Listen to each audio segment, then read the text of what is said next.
Is reality in our minds?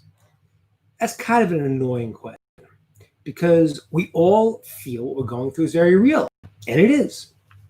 However, if you think about it more deeply, you'll realize that the mindset you bring into any situation creates the reality you live in.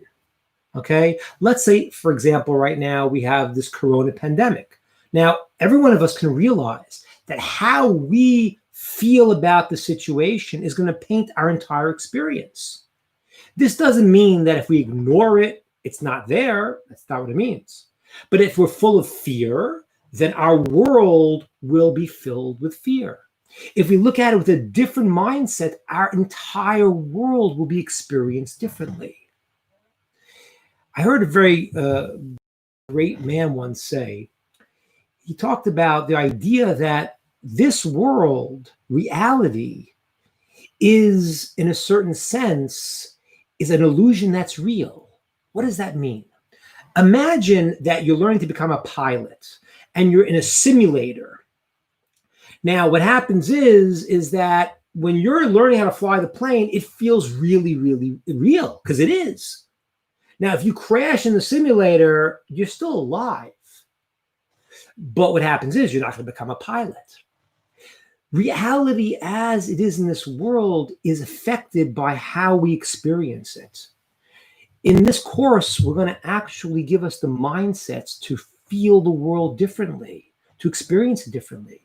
It doesn't mean that we're saying this world's an illusion. However, the mindset you create in your world, if you're going through the corona pandemic and you have a mindset, let's say, for example, where you believe that in some way this is going to be okay. You're like in the simulator, you're learning your experiences, you're figuring out how to deal with your fears, how to deal with your anxiety. But you know, in the end, even if you crash, there'll be a part of you that's eternal. Then the experience you're going through right now is actually going to be affected by how your mind perceives it. We're starting this 14-part series, and you will see how to see the world differently. It will be life-changing. We'll go through the great concepts. We'll go through concepts of free will, fate, destiny, purpose, good and evil. But beyond that, we're going to apply systems that we can take these concepts and put them into our world, integrate them into our experience, where we're going to see the world differently, experience reality in the way that is deeper and more accurate, and the reality that we want to experience. So join me with the series, and check it out. And I look forward to participating with you. All the best.